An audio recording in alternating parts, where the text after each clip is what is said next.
Welcome to week 4. This week we are discussing two of my favorite topics, empire and religion. We're going to see how these two go together and how those ideas, especially the idea of universal religion connected to increasingly centralized empires, came about.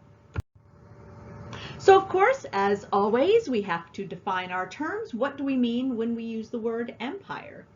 Well, so if you control one city-state, you're a king. If you control multiple city-states, you're an emperor. But it's a little more complicated than that.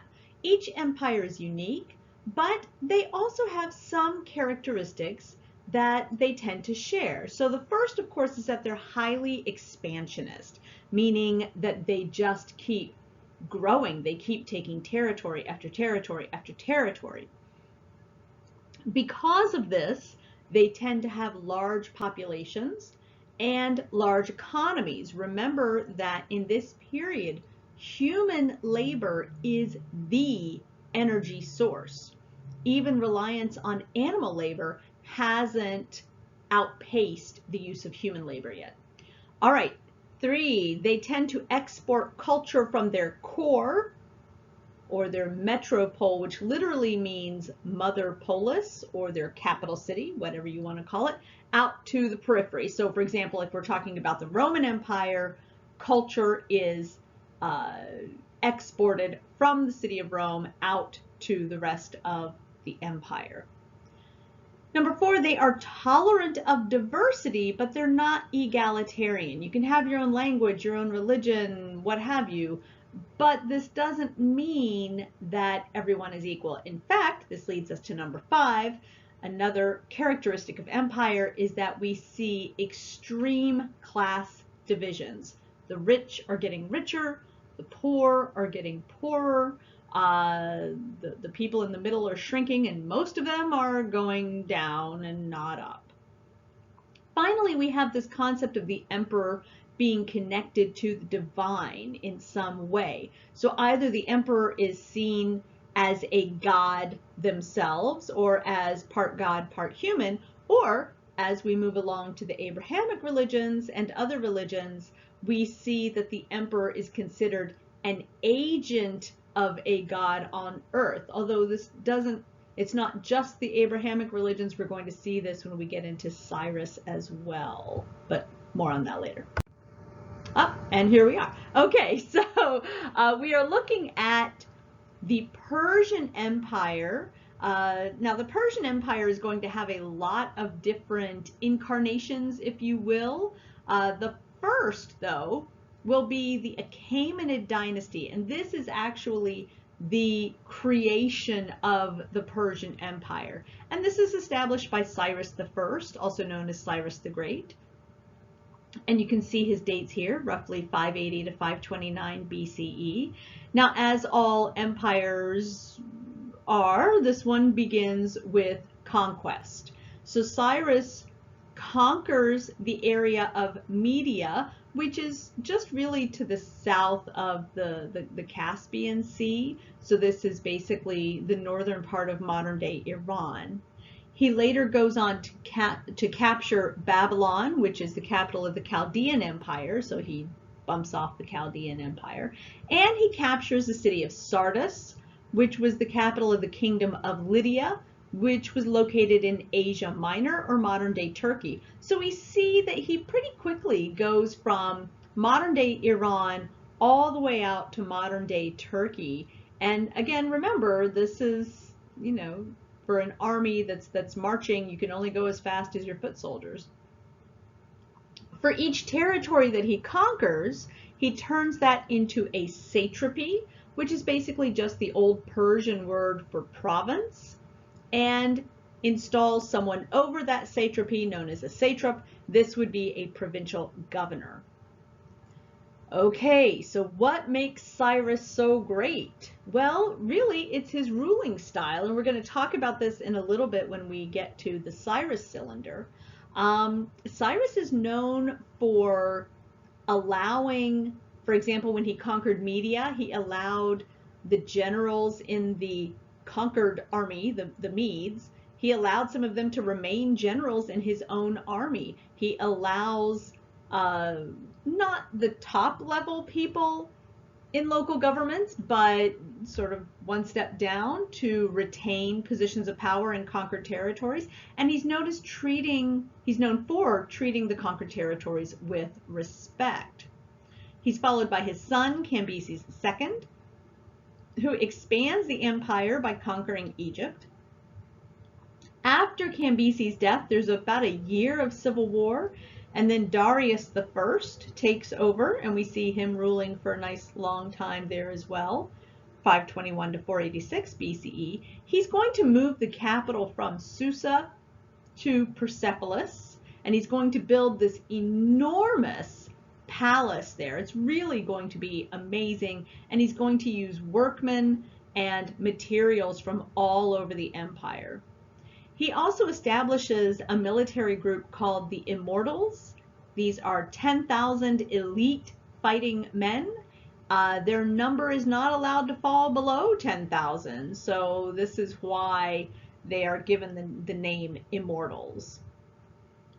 Towards the end of his reign, we see the beginning of rebellions. The Ionian Greeks in Asia Minor, we talked about them in connection to the Athenians. They're going to rebel.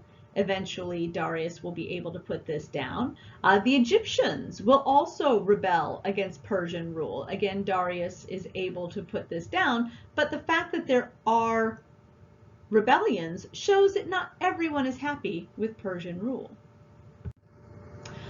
Okay, so now let's look at one of our additional readings for this week, the Cyrus cylinder. You can see a couple of pictures of it here. The part of it's been chunked away. This is actually a very small piece of stone. I mean, tiny.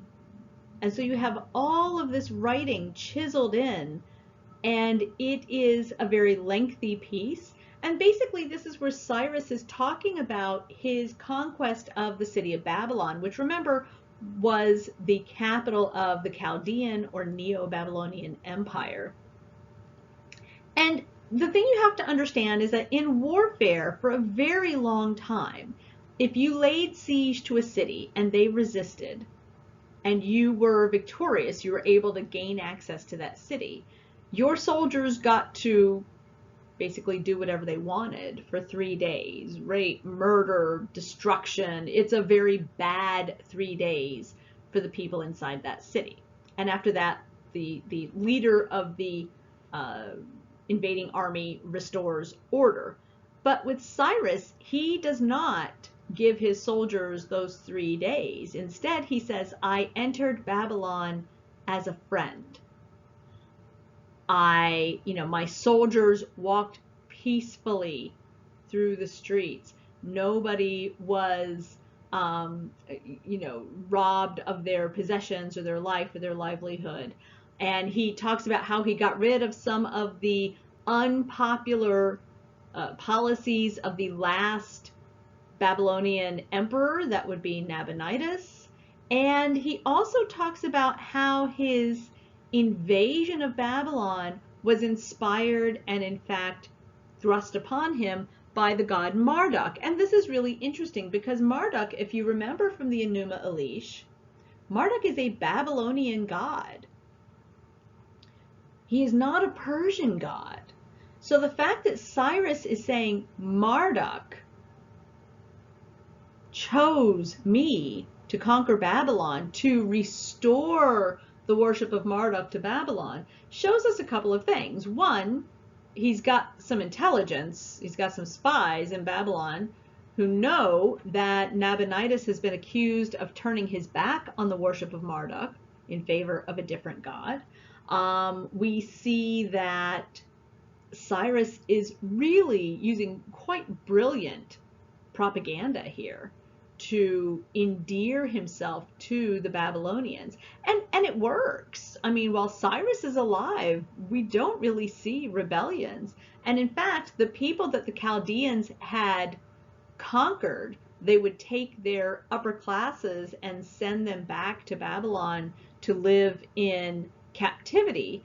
And one of these groups is the ancient Hebrews, which we're going to talk about in a little bit.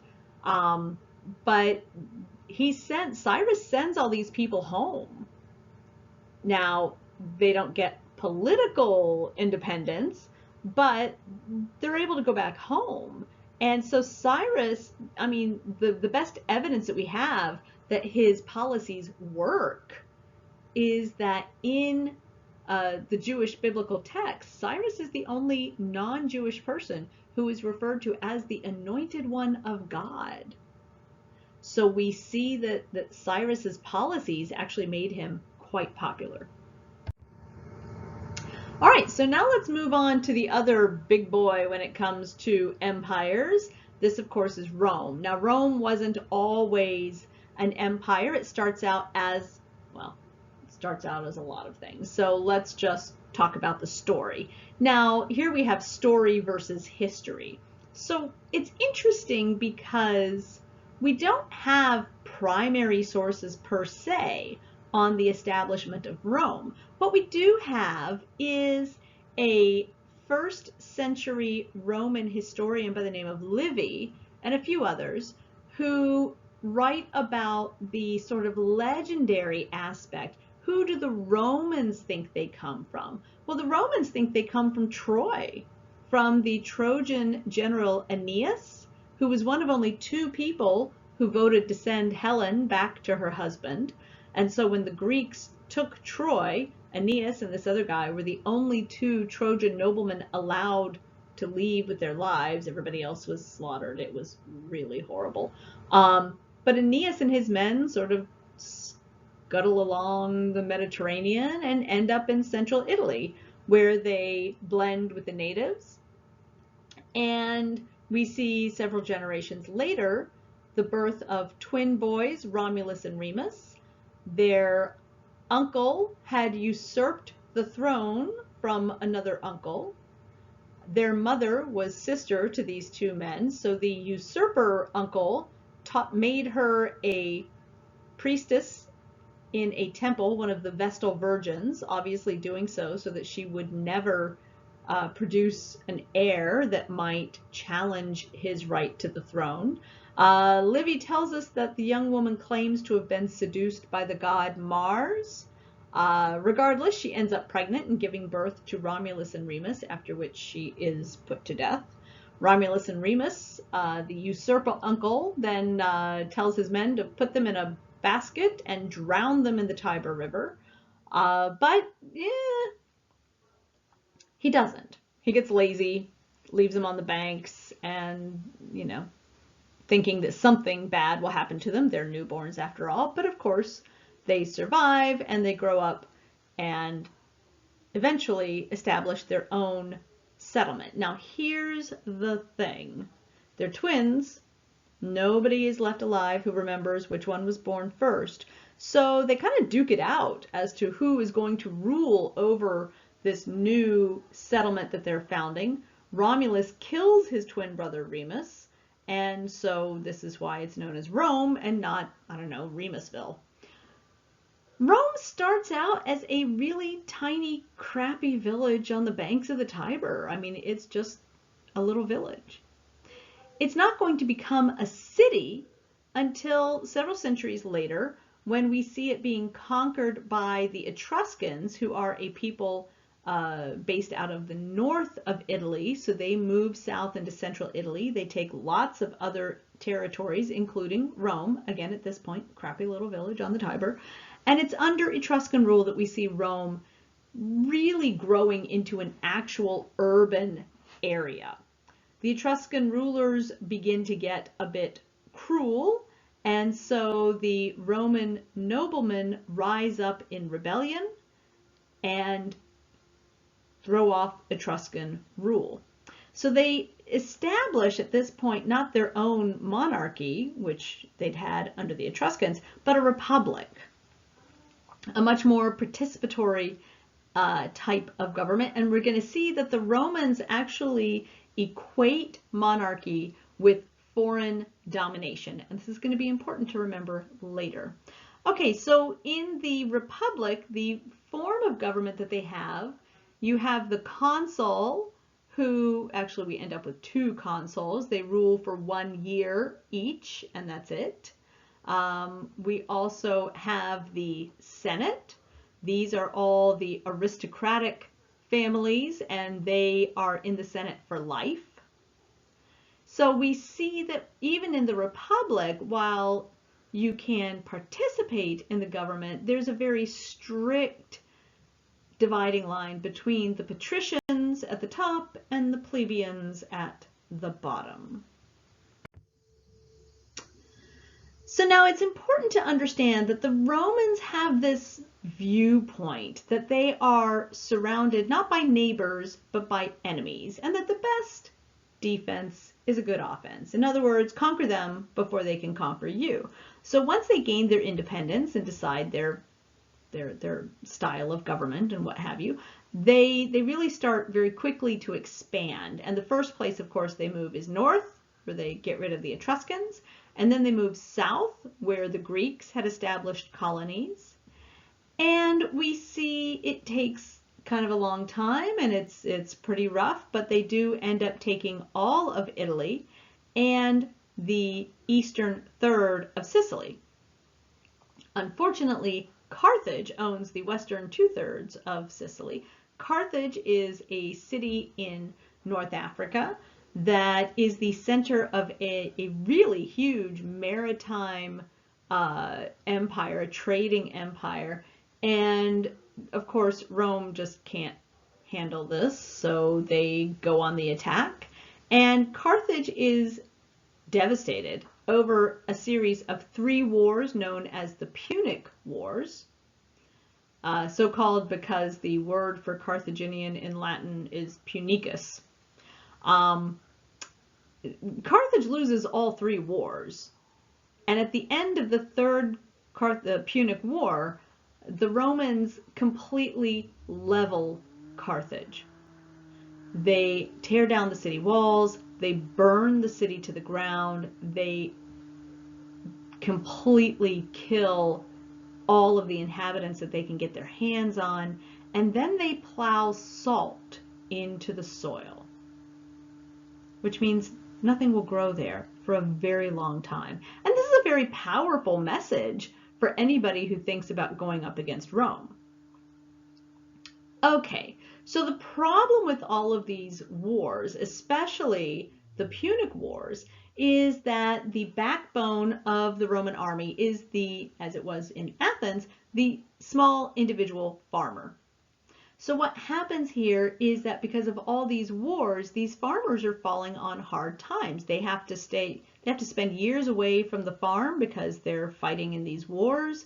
They have to take out loans from their aristocratic neighbors. And when they can't repay these loans, their neighbors get their land, which means they can't be in the military anymore because you have to own property to be a Roman citizen. The real problem comes when you have a couple of people who are aristocrats who try to put forward legislation to redistribute the land. Remember, Solon in Athens changed the way loans were carried out, but he didn't give back the land. Well, these 2 guys, the Gracchus brothers, don't worry, you don't need to remember their names, but the Gracchus brothers actually try to engage in land redistribution. And that's where the Senate comes in. Remember the Senate, they're all wealthy aristocrats. The Senate kills them. The first of the Gracchus brothers is assassinated. The second is killed in a legal execution through sort of this loophole in the law. So what we see happening by the end of the Third Punic War is that the Senate is more concerned about maintaining its own wealth and power than it is about the well-being of Rome. So what's the solution to this? Well, here's the problem. All these people can't be in the military anymore, so the Roman army starts getting its butt kicked. Remember, the Romans are a little paranoid. They're not going to tolerate that. So what we see happening is generals, private generals, start recruiting these landless men for a new army These men take an oath of loyalty not to Rome, but to the individual general. This general then becomes involved in politics so that when he conquers territory for Rome, that the Senate will pass the legislation necessary to allow him to give his men some of that land.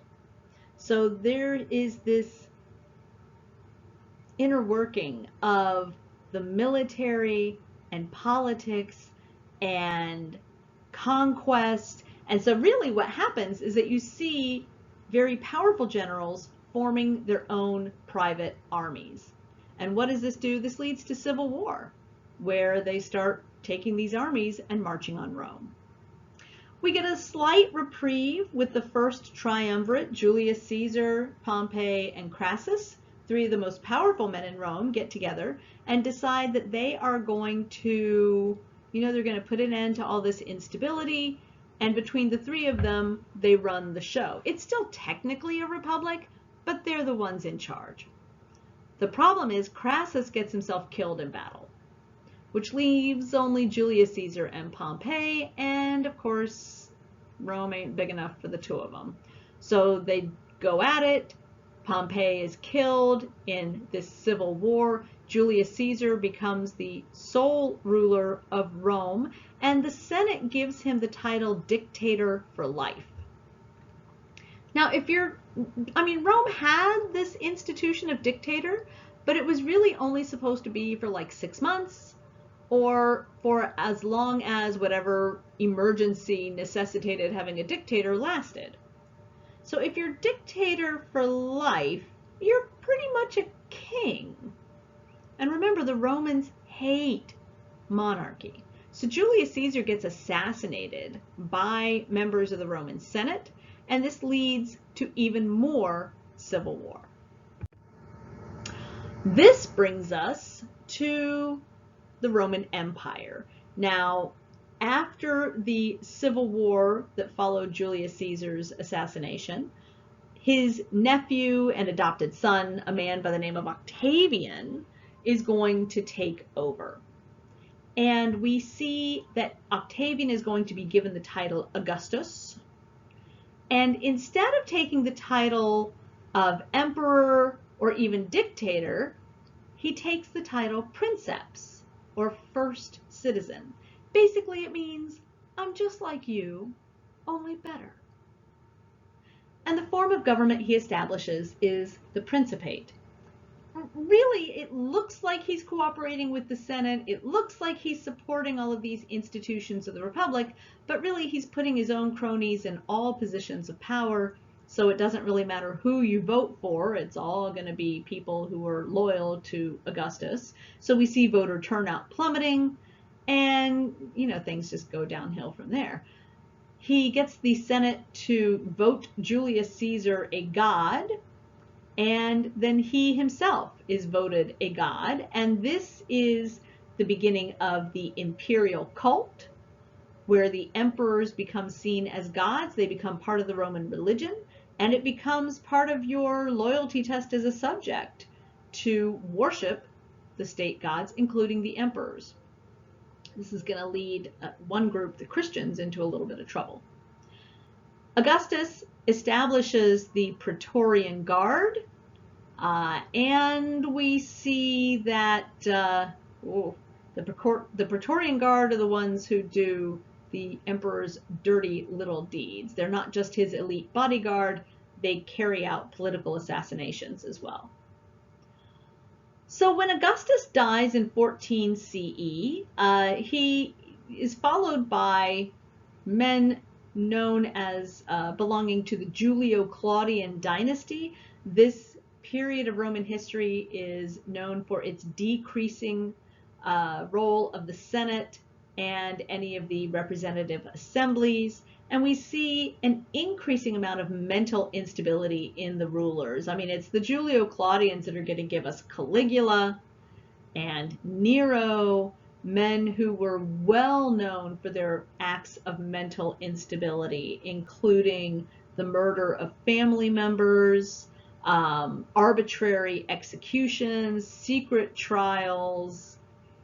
Nero was even supposed to have been responsible for a huge fire that devastated Rome. No, he did not fiddle while Rome burned, as the statement goes, because fiddles hadn't been invented yet. But there's good evidence he was probably responsible for the fire, simply because he wanted to expand his palace into a neighborhood where the people didn't want to sell. Anyway, the Julio-Claudian dynasty crumbles in civil war. We have a dynasty after that, the Flavians. Don't worry about them. Finally, we get to the 2nd century CE, and this is the period of the 5 so-called good emperors. This period really is the height of the Roman Empire. We see these emperors working in cooperation with the Senate. We do see expansion in this period. A lot of the reason for all of this stability is the succession practice.